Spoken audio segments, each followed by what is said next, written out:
Crochet's weird. When threads combine, Shay crochets, it's so divine. Hi everyone, I just finished a dance class and I wanted to shoot this video around the basics of crochet as I understand them from being a, I would say intermediate crocheter. I started a year ago and I want to explain them in a way that I wish I knew when I first started learning the basics. I just went through a whole heap of YouTube videos and eventually worked my way around what actually I needed to know as a beginner. So here are some basic stitches, some basic terminology. Real quick, I do want to show you something that I'm very proud of finishing last week. It is my jumbo fluffy handbag. I followed a pattern online, kinda sorta.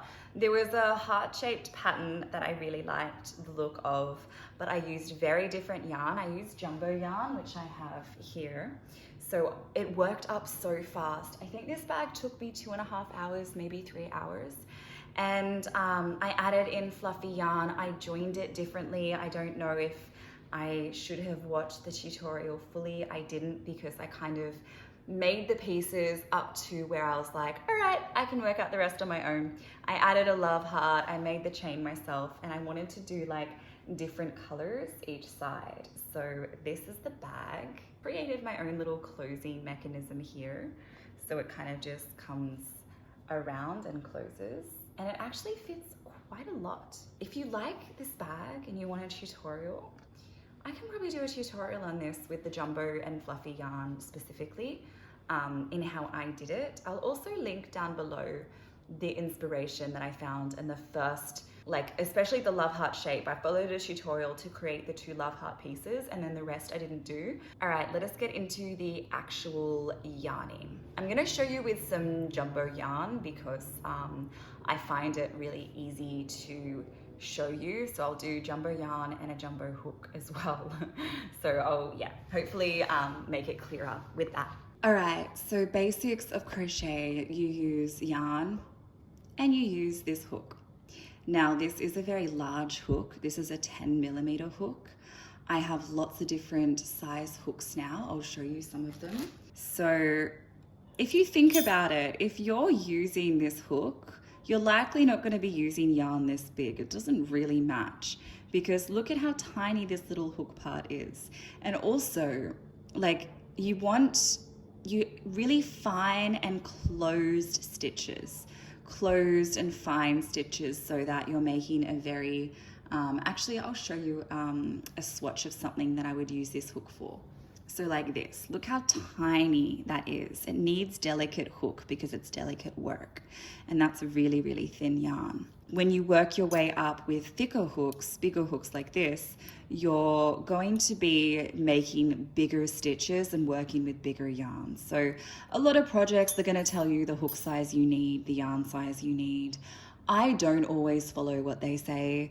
I kind of make it up as I go. Sometimes I might not have a hook that it might say 6mm and I use 4 and it still works out. But yeah, that's something to know. Something else with the stitches that I'm about to show you and the stitches that I just realized I should be changing the direction. Okay, direction changed. I use US terminology. So stitched, I don't know why there's 2 different ones. There's UK or US names for stitches, and it's really confusing, and it's like the imperial and the metric system. We should all just do one system. Anyway, I do the US system, so this is US style. So a lot of projects start one of 2 ways. Now there are other ways to start, but I'm just going to go through some very simple basics. So it'll either start by making a chain or by making a magic ring, and I'm going to show you both. Oh, by the way, do you like my nails? They're absolutely totally growing out. I need to get them, and look how many have fallen off. To be fair, I've had them for like a month and a half, so I haven't had time to get them fixed. And I was like, you know what? You're not here to look at my nails, you're here to look at the crochet. So here you go. This is how we make a slip knot so that the yarn begins on the hook. This is how I do it. I'm gonna actually I usually start with the hook in my hand. So I make sure I have a tail. Now, the tail of the yarn is not something you use. It's something at the end that you're actually going to sew into the project and hide. Sewing in the end basically just means hiding the scraggly bits that are left over. So to make a slip knot, I wrap the yarn around my fingers and then I bring it over to this side so that I can basically pull through a little bit and then bam, make a slip knot. Again, I wrap it around and then basically pull through like this, pull through.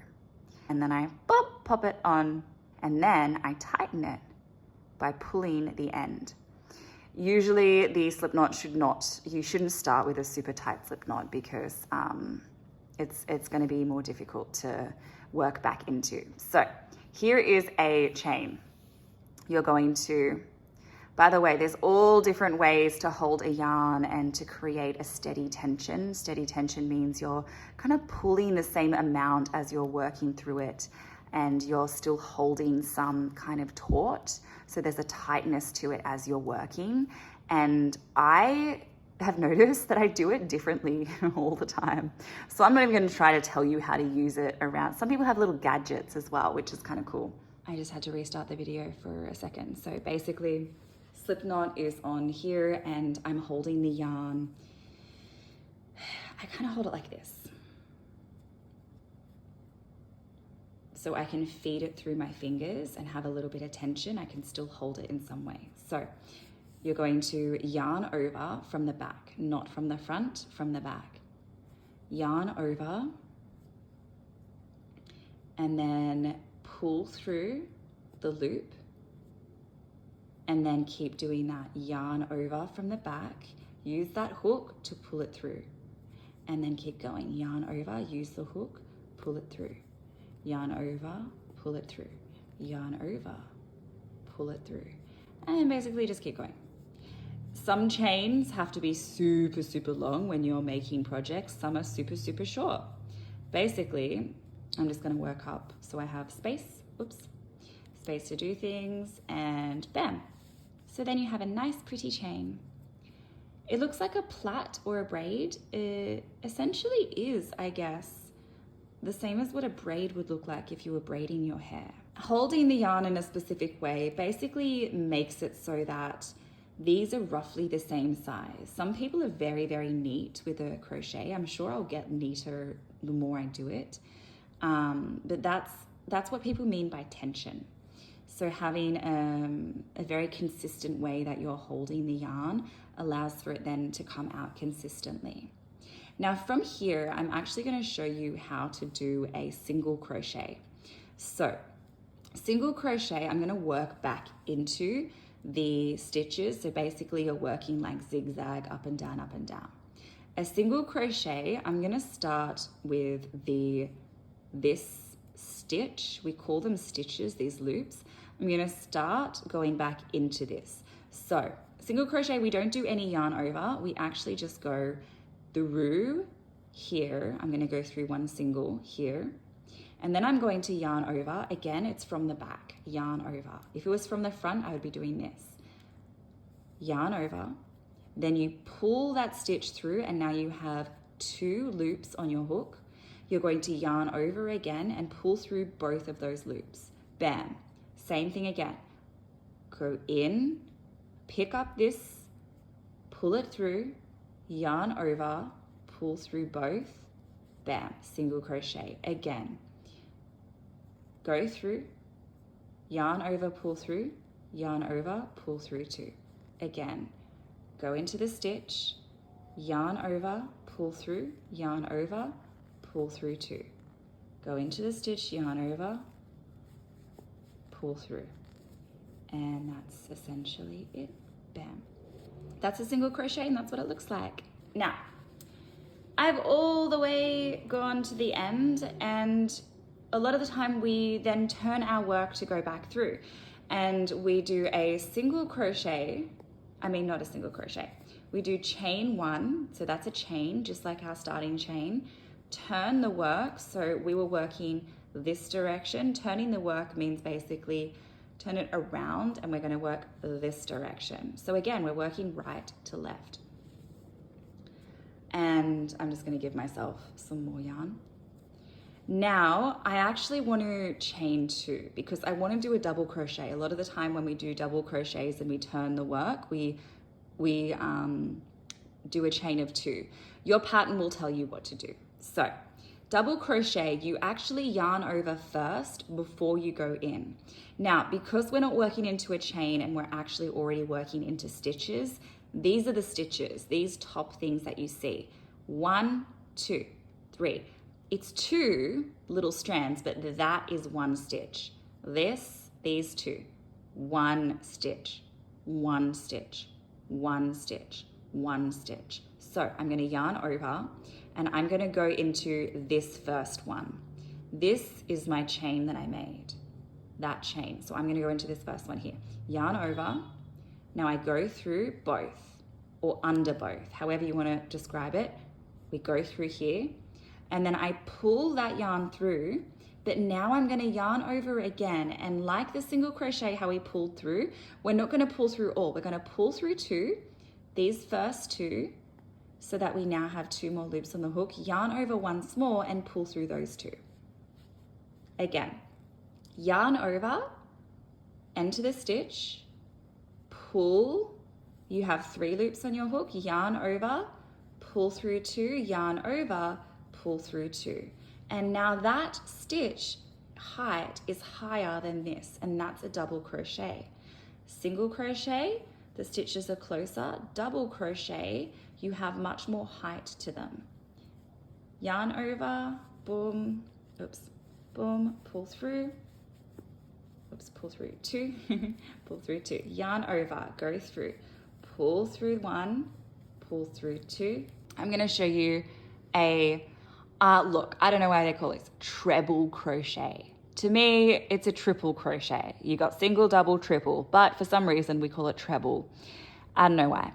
We're going to, similar to the double, we're going to yarn over twice though.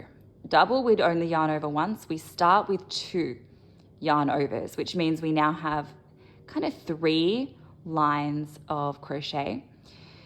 Yarn there, I mean. And now we're going to go through, just like we did with the double, we pull through 1, but now we have 4 loops, 1, 2, 3, 4 and a hook. We yarn over, we pull through 2.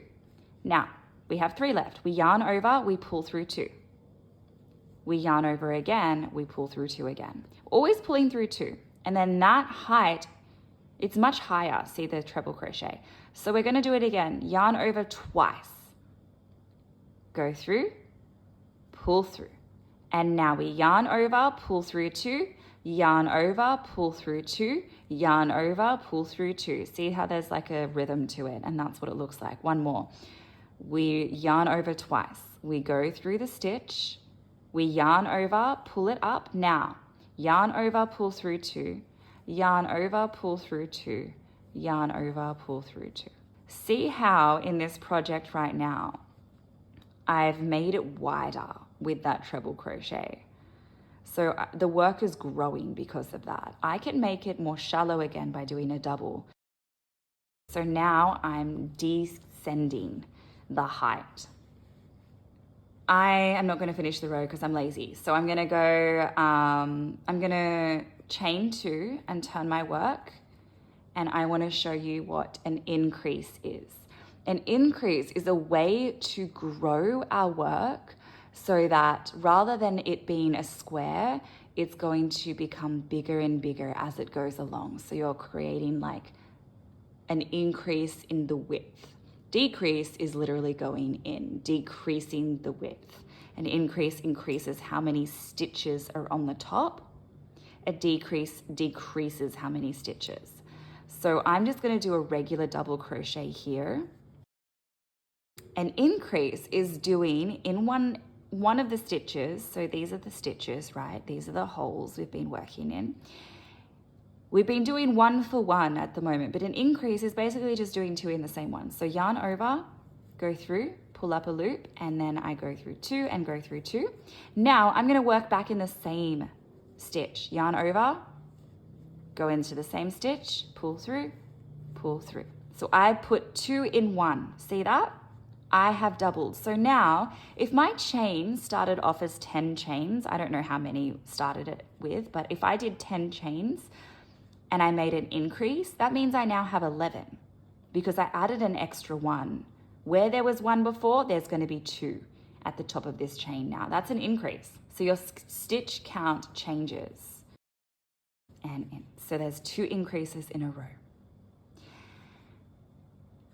And I want to show you what a decrease is. I'm going to do a decrease right next to this. A decrease is essentially taking 2 of the stitches, but in the next row, it's going to count as 1. So if an increase takes 1 stitch to 2, a decrease takes 2 stitches to 1. So I would yarn over and go into this stitch, pull through as if I'm about to do a double crochet. I yarn over and pull through 2. But instead of finishing this stitch as normal, I'm going to yarn over and go into the next stitch. I yarn over and then same pull through 2. Now I have 3 stitches left on my hook. I'm going to yarn over and pull through all 3. There are so many ways to decrease. I've found mostly because I think I don't do it exactly how some people do it. That has taken these 2 stitches and actually brought it into 1 stitch at the top there. Yarn over, go through, pull up, yarn over, pull through 2, yarn over, go back into the next one, come in, yarn over, pull through 2, yarn over, pull through 3. That's how I do the decrease. I think there's another way if you go yarn over, go through, pull up a loop, yarn over, go through, pull up a loop, and then you could like go through all of those. But to me, that makes it a bit too bunched, a bit too gathered here. It does do the job. The thing I like about crochet is that it's forgiving. So if I'm like, I don't know if I did that right, the project still turns out pretty right. Okay, so that's increase, decrease. We've done single, double, triple crochet. Okay, I'm gonna show you half double crochet. I made this little baby here. This is the height of it. It's somewhere between a single and a double, half double. It's weird saying half double because if you really think about what is half of double, it's single, but that's not what a half double crochet is. Crochet is weird. All right, half double crochet, you start it just like a double, yarn over, go through your stitch, pull through, 3 on your hook. If we were doing a normal double, we would yarn over, pull through 2, pull through 2. As in pull through 2, yarn over, pull through 2. That would be a double, but we're gonna do half, which means we don't do all the rest of it. We just do half of what a normal stitch is. So we yarn over and then pull through all 3. Done. Again, yarn over, go through, yarn over, pull through, yarn over, pull through all 3. Stitches done. Yarn over, go through, pull through 3. That's the half double crochet. I love this yarn. It's so chunky and fluffy and nice. I'm gonna show you how to make a magic ring. What I do is I find the end of the yarn and then I orient it so that the yarn end that is closest to the roll, not the end of the yarn, but the roll side of the yarn. So this would be the end side of the yarn. This is the roll side of the yarn, right? We have 2 sides. The side that still has more yarn to come, this roll side of the yarn, I want at my pinky. And then I take the end side of the yarn under the 4 fingers, this direction, and then I take it and create a cross. Now, the side that is basically here closer to the end of my pinky, the side that is this part of the cross, this is the yarn end where I have all of this yarn to work with. I need that to be here. This cross is created and this end is this side. The reason why I say that is it doesn't work if you make the cross like this. If the end is the one up here, and then the reason why it doesn't work, I'll show you later, but basically it just doesn't work. Don't do it that way. So I make the cross here, and I've got a cross. I'm tucking that in and just holding it with my thumb. Now, I can also hold that end with my thumb too if I want to be really specific and detailed. I'm going to take my hook and I'm going to go under this first strand here, this strand. I'm going to go under and I'm going to go, hey, you over there, come with me. Boom. And I take him. I go take, and then I twist and make a little loop by that twist. Again, you make a cross, go underneath this first one, take this one, pull it, twist so that you've made this little cross. Now, I want to go back this direction, not this direction. This piece of yarn is like just my placeholder. I want to go back into this same one, and then I want to take it again. But this time I don't take it underneath, I take it over top because I want to pull it through that hole. So I take that and then I pull it through. Now, if the pulling through the hole doesn't work, it actually works for me now right there. You can maneuver it in a different way. Basically, I've created a slip knot, but there's another round here. And if I find the yarn end and I pull it, I can make this ring. This is the magic ring you work into. I can make it shorter or smaller, or I can make it bigger. I won't show you how to work into the ring. That'll be for another project. I just want to show you why it doesn't work if you do it the other way. If the end of the yarn is here and I go underneath and then I make the cross like this, so that's the end of the yarn, and I go under and around and over here and back through, and then I pull that tight. I've done the little loopy thing. Look, it worked, right? It worked. Tightening and shortening then, yeah, it comes from here, can happen, but once you start working into it, as an example, I'm just gonna work into it. You don't have to really understand what I'm doing right now. I'm just working into it to display why that doesn't work. I'm just doing a whole bunch of... So the moment I start working into it is the moment that I've lost my ability to close the circle. Because if I pull that end, the circle doesn't close. And for projects where you make a magic ring, you need to be able to tighten the circle, but you can't do it this direction. So that's why we don't make a magic ring that direction. Make sure the pattern that you're following, whether tutorial, written, or video, make sure you know whether it's UK or US, because you might need to look up what the stitches actually are. Make sure you're using the hook size or something close to the hook size they're recommending.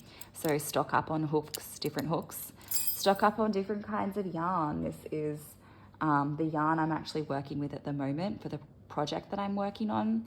This is the chunky yarn of the bag that you saw.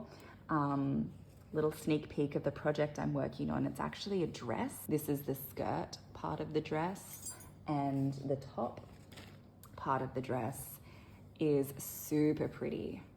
So I'll actually do it the way that you can see it. So this is going to be the top. I already have finished the top part. I made it myself, the pattern. It's going to be really pretty. And then connected to it is going to be this skirt, and it's going to come down with more connections. So it's going to be super, super pretty. A little bit longer skirt. It's going to have frills on it, and then it's going to crisscross connect. I think I'll put more roses around here, the skirt, to make it pretty. And yeah, I'm really excited about this. And if you love it and want the pattern, I'll make a tutorial it has a cross back to it. I think it's nice yarn to work with. It does take a while to work up because it's, thinner than this chunky yarn, but it'll be nice and soft to wear. So I think this is weight 4 yarn. I don't even know. I guess when I do a tutorial, I'll be much more specific about what you need.